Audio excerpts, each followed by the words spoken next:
All you need to do is pause the video, okay? You can take a picture with your mobile phone so you can go through it. And you see, and please, when you are going through all this scenario, do not forget. Hello everyone, good afternoon. It's nice talking to all of you once again. My name is Adeboye Sodiq, and HSC practitioners, you have known me. And for those of you that don't know me, there are some links will be dropped down below for you to know everything about who I am. Thank you very much for you guys' support. I want to thank you all my subscribers, all the viewers. Now we've crossed over 100 subscribers on our channel. I want to thank you very, very much. You guys are very, very wonderful. I really appreciate you all. And for the most question I've been getting from most guys that they need me to do something about the IGC one. So today we are going to be working on that so we can fulfill your request. And today, not to take your time, we are going to be going into the NEBOSH IGC one, which we are going to be taking one exercise. For you guys, we'll need you to pause so you can read through the exercise. Then it will be easier for you to answer the question. And please don't forget to like, subscribe, download, share, use as a training for your loved ones, your friends. Invite your friends to come and check out the channel. There are lots of wonderful videos about HSC that you guys would like. Welcome to the IGC one. I know for starters it can be a little bit difficult, but believe me, after watching this video, you are going to know what to do, how to do it, things to go through, and how everything is going to be okay. First and foremost, before you start your exam, all these things has to be followed. And number one is, here, it's not invigilated and you are free to use any learning sources to which you have access, e.g. your course notes or website, which means you are free to use Google, you are free to use ILO websites to ensure that it's of very, very high quality. You know, first you have to have a positive thinking that yes, you can do this. And by submitting this completed assessment for marking, you are declaring it's entirely your work, which means you did not give your papers to somebody to do it for you. Okay, knowing calmly work to be your own, when it's someone else's work, it's malpractice. You all know what malpractice is, right? Meaning it's not yours, and this is against the rule of IGC1 examination. So, and this carries severe penalties. Maybe you might be blocked, you might be omitted from taking the exam again, or banned for life not to take the examination again. And if you copy other people's work, you must not collaborate with or copy other people's work. Those of you that like copy and paste, that is why I always tell you in my videos, please and please do not copy what I write. It's only for you to take it as an example, so it will be easier for you to sort yourself out while you are taking your own exam. It's only for you to be prepared, okay? Neither should you cut and paste, you know, copy and paste block of text from the internet or other sources. You know one thing, I would like you guys to know that the guys in charge of NEBOSH have been into this business years before you were born. So there is nothing you want to copy from the internet regarding the health and safety and environment that they do not know about. They have trainers, they have qualified staff, they have experienced staff that have spent 40, 50 years in ensuring the health and safety of the environment and workplaces. Okay, so if you copy and paste, my best advice for you is to always paraphrase your words, okay? And it must be based on the scenario. You see, the scenario of the task should be based on the scenario. The scenario is what is being given to you to work on in this open book exam. and each task will consist of one or more questions, and your response to most of these tasks should be wholly, partly, draw or relevant information from the scenario. What they are saying is that anything you write must be relevant and must be meaningful together with the question they ask you. So you have to clearly ensure that your answer is relating to the question.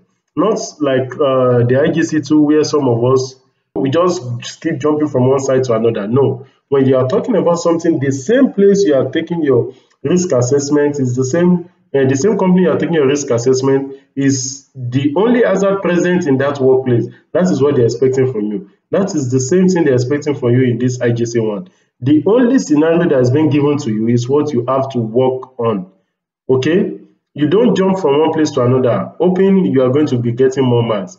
You can draw conclusion or draw idea from other places, but you must refer back to the scenario, like as per the scenario, this and this happened, okay? Then the marks available are shown in brackets on the right of each questions. If I scroll down a bit, as you can see, this one here is the marks they are talking about, okay? So you don't do mistake.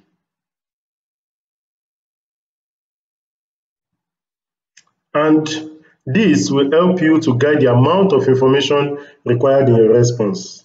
In general, 1 mark is given for each correct technical point, which means if they are telling you this question is going to be 10 marks, they are expecting each sentence you make or each line you are writing regarding the question is,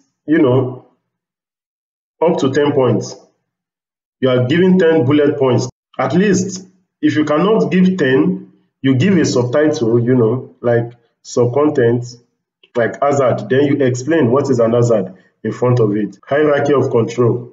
That will be the subheading. Then you list it under, which means the hierarchy of control will be 1 point and the other ones would be other points. So avoid writing too little, as this may make it difficult for examiner to award marks. My friend, this is what we are talking about. Don't just write a single word. It's like you having a conversation with somebody and they're asking you a question, then you say yes, no, yes, no, yes, no. How would you feel? This is what we are talking about. So you have to try as much as possible. You expatiate, you elaborate, you show you know what you are talking about. Then single word answer or list are unlikely to gain marks. You see? And would not normally be enough to show understanding or connection with a scenario. You are not expected to write more than 3,000 words in total. All questions should not be more than 3,000 words. So now you should understand what really we are talking about. After you finish, thank God, Microsoft Office Word is so good that all you just need to do is highlight the whole page like I'm highlighting now. You just highlight the whole page. When you finish highlighting, down at the corner of your Microsoft Office MS Word, you are going to find the total amount of everything you typed. It will be there for you to see. So you will know if you've exceeded or you've not written up to what is required of you, okay? Then the scenario. I'm going to be leaving this scenario a little bit for a minute. So all you need to do is pause the video, okay? You can take a picture with your mobile phone so you can go through it. And you see, and please, when you are going through all this scenario, do not forget, always try as much as possible. When you read a paragraph, okay, what do you understand by that paragraph? Okay, maybe they are talking about toxic material within that paragraph. So, in your paper, you just write by the corner somewhere here, toxic chemical. If they are talking about risk assessment, how they are going to assess the risk of that place, you put at the corner risk assessment. If they are talking about contractors or permit to work at that place, in one corner you put permit to work. Reason is because when you are taking your exam, it will be easier for you to refer back to that place when they ask you a question. about that paragraph instead of you to start skimming and scanning through the whole page again. All you just need to do is the bullet points you wrote, you just go back to it and boom, you are good to go. You would not be wasting any time. You would find your answer very, very easily. Okay? I hope you guys have been able to take the pictures and done everything now. So now we are going to be going into the question. So the first question I would be using the scenario for the example, while the other questions I will just be using the answers. So we are not going to take much of our time. From number one, after reading the scenario, you would see they said something like comment on the organization health and safety morale. What exactly is organization health and safety morale? You see, when you want to answer questions like this, you should always remember that in your NEBOSH, during your training, your textbooks that was given to you, there is a page where there's the moral duty, the legal duty, and the financial duty uh, of a company, which I'm going to be providing you here. As you can see, the moral duty of care, you see, here it says in many countries, specific legal requirements exist that require employers to develop effective ways of ensuring the safety of workers and others by providing safe place of work, safe environment, safe equipment, and qualified workers. Provide safe place of work. An employer is expected to provide a safe workplace free of hazard, good access and egress. Access and egress means going in and coming out, well house kept, good housekeeping, layout of the workstation, welfare facilities, toilets and bathroom, washing room and everything, good lighting, ventilation and emergency arrangement like the first aid and others, fire service. You see, providing safe equipment and substance. All these, you can pause the video, then read it by yourself so we don't take much of your time. Okay? So, according to the scenario, where did it say in the scenario that the employer has to, take care of them? As you can see, it says here, the organization has a reputation of having a world-class health and safety culture. You see, and that has allowed other industry use them as a benchmark. You see, they have clear objective and checks that they make sure they are met. They employ and retain motivated workers. You see, they are aware, those workers are aware of their clearly defined, documented responsibilities. Absence and sickness rates are low. Why? Because the organization are very good. The organization listens to workers when they raise concern. You see, this is one that shows they are doing their moral duty, and they respond professionally to external customer complaints. You can see as well, these are moral duties. You see, the organization also take pride in recording low accident and incident rate because they always investigate all near misses to learn lesson and prevent more serious outcome. You can see all these points now that I'm bringing out to you. All these points, when you submit this in the exam, it shows you are aware of what you read. You see, it shows you know what you are talking about. Now, from the answer, I'm going to be putting it in a notepad so every one of us can see it clearly. Okay? You see, I started with this, as per the International Labour Organization, the employer shall be required to ensure that this is because I took a reference from the textbook. And if you don't understand how you are going to check your textbook, this is ILO organization website. First thing, you have to go to the labor standards. When you go to the labor standards and you don't know the standard you are looking for, just type here health and safety, okay? Then you search. After you search, you can see that here it gives you already occupational safety and health recommendation is number 164. You understand now? And if it's a convention you are looking for, here the convention is number 152.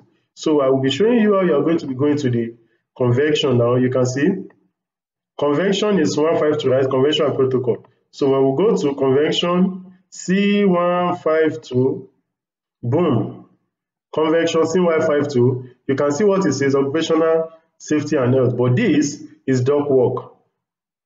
If you need any other thing from if you are writing about a dock work, you can see the purpose and everything here and the article you are going to be choosing from. So while I highlighted those pages for you to see, you can see as per International Labour Organization, the employer shall be required to ensure that so far as is reasonably practicable, the workplace, machinery, equipment and processes under their control are safe and without risk to health and without risk to the health of their employees. And according to the scenario, you can see now it shows that I understand what I'm trying to say. First, I referred to ILO, which is the International Labour Organization. And if you can remember, they told us that we can refer to the internet, right? So now, according to the scenario, we start to explain all that we highlighted. If you can remember, everything we highlighted here, we start including them in the scenario, okay? The organization has a reputation having world-class health and safety culture, with many others industry using them as benchmark. That's one, okay? Then the organization legal complaints set clear objective and they check that they are met. Absence and sickness rates are low. The organization listens to workers when they raise complaints or when they raise concerns. That is one point. And they respond professionally to external customer complaints. That is another point. Then the organization also take pride in recording low accident and incident rates and investigating any near misses to learn their lessons and prevent more serious outcome. Then across the organization, there are clear lines of internal and external communication that allow effective resolution of complaint. You see, the organization is fully insured even though premium is high. The organization also frequently conducts internal and external audits. You see, all these things, you can count how many points I brought out now, about 10 to 11 points. So when you are doing that, all you just need to do is go into the scenario, check the ones you need. Across the organization, there are clear lines of internal and external communication. Now you understand. Allow effective resolution of complaint. You see, the organization is fully insured even though premium is high. The organization conducts frequent internal and external audits. You see, I know if you check more, you are still going to find more. But as you can see, this is it. So I'll be giving you just this one as an example, just not to take your time, okay? And we are going to be going to the number 2 now. Okay?